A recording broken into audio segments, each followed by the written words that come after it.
Baik, terima kasih atas kesempatan yang diberikan kepada kelompok kami. Kami dari kelompok 3 akan mempresentasikan materi mengenai lingkup akuntansi manajemen sektor publik. Kepada pemateri, saya persilahkan. Yang pertama, latar belakang. Akuntansi manajemen sangat dibutuhkan dalam pengelolaan organisasi sektor publik. Akuntansi manajemen memberikan informasi-informasi, tidak hanya informasi keuangan tetapi juga informasi secara keseluruhan. Akuntansi manajemen membantu organisasi sektor publik dalam proses perencanaan dan pengendalian. Pada zaman globalisasi yang semakin kompleks permasalahan yang muncul, maka organisasi publik harus bisa menyesuaikan diri. Dengan adanya akuntansi manajemen, maka bisa membantu organisasi dalam pencapaian tujuannya dan membantu organisasi membangun hubungan baik antar bagian dalam organisasi. Proses perencanaan bisa memberikan gambaran yang jelas tentang target yang akan dicapai organisasi. Akuntansi manajemen sektor publik berfungsi sebagai penyedia informasi untuk pengambilan keputusan ekonomi, sosial, dan politik. Pengaruh aspek-aspek tersebut sangat besar pada organisasi sektor publik. Akuntansi manajemen dalam sektor publik berperan dalam merencanakan strategi, memberikan informasi biaya, penilaian investasi, penganggaran, dan penentuan biaya pelayanan dan tarif pelayanan. Sehingga dengan adanya akuntansi manajemen, seluruh kegiatan dalam organisasi sektor publik dapat dikelola dengan baik. Baik, terima kasih atas kesempatan yang diberikan kepada saya. Pada kesempatan ini, saya akan menjelaskan tentang definisi kerangka konseptual akuntansi sektor publik. Kerangka konseptual akuntansi sektor publik merupakan konsep yang mendasari penyusunan dan penyajian laporan keuangan dalam sektor publik untuk kepentingan eksternal. Konsep ini mendasari perencanaan, penganggaran, realisasi anggaran, pengadaan barang dan jasa, pelaporan, audit, serta pertanggungjawaban organisasi sektor publik seperti pemerintah pusat, pemerintah daerah, partai politik, yayasan, lembaga swadaya masyarakat atau LSM, dan lembaga pemerintahan. Konseptual akuntansi sektor publik merumuskan konsep yang mendasari penyusunan dan pelaksanaan siklus akuntansi pemerintahan publik. Jika pertentangan terjadi antara kerangka konseptual dan standar akuntansi, ketentuan standar akuntansi itu dapat diuji menurut unsur kerangka konseptual yang terkait. Terima kasih.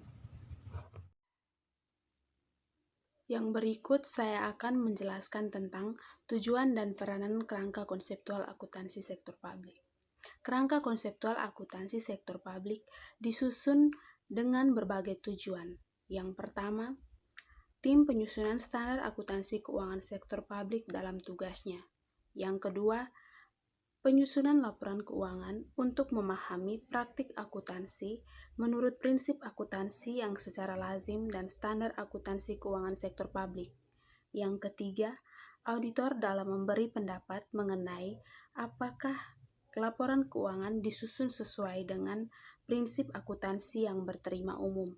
Yang keempat, para pemakai laporan keuangan yang disusun sesuai standar akuntansi sektor publik. Kerangka konseptual ini bukan merupakan standar akuntansi keuangan sektor publik. Revisi kerangka dasar bisa dilakukan dari waktu ke waktu selaras dengan pengalaman komite penyusun standar akuntansi keuangan sektor publik dalam penggunaan kerangka dasar tersebut. Selanjutnya mengenai lingkup kerangka konseptual akuntansi sektor publik. Pembahasan tentang kerangka konseptual akuntansi sektor publik ini meliputi yang pertama perencanaan publik, yang kedua penganggaran publik, yang ketiga realisasi anggaran publik, yang keempat pengadaan barang dan jasa publik, yang kelima pelaporan sektor publik, yang keenam audit sektor publik, dan yang ketujuh pertanggungjawaban publik. Kerangka konseptual ini membahas bagaimana perencanaan publik yang disusun dan dilaksanakan, Perencanaan merupakan proses pertama dan sangat menentukan keberhasilan proses selanjutnya. Proses penganggaran yang baik dan berkualitas sangat menentukan keberhasilan serta akuntabilitas program. Sebagai tahap pelaksanaan dari hasil program sebelumnya, dibutuhkan mekanisme bagaimana agar proses realisasi anggaran dilaksanakan dengan baik dan berkualitas.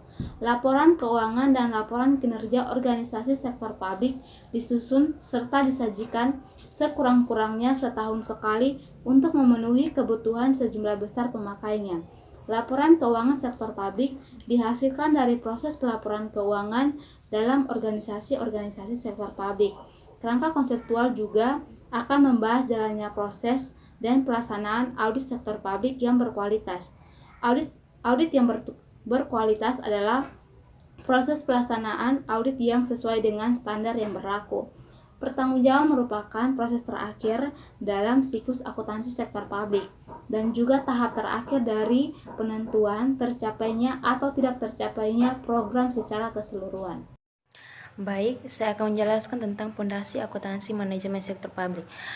Kita tahu bahwa tujuan utama akuntansi manajemen sektor publik adalah menyediakan informasi akuntansi yang akan digunakan oleh manajemen publik dalam melakukan fungsi perencanaan dan pengendalian organisasi.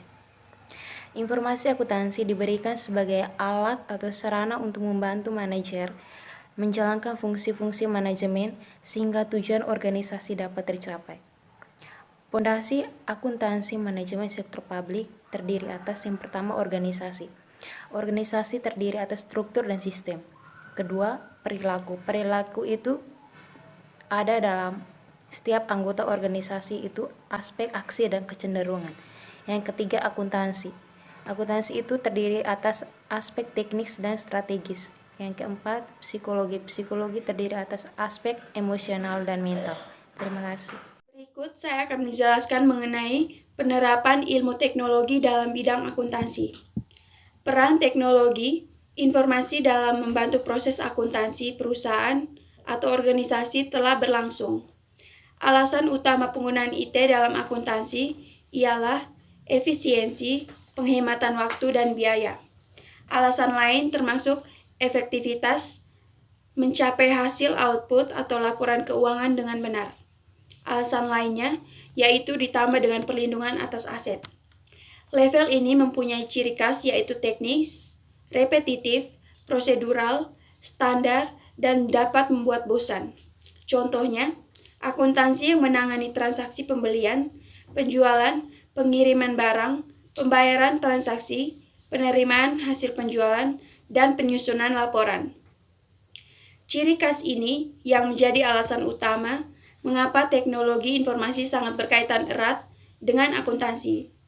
Bahkan, kisah hubungan ini telah terjadi jauh-jauh hari pada saat komputer masih berbadan besar dan boros tenaga, atau mainframe.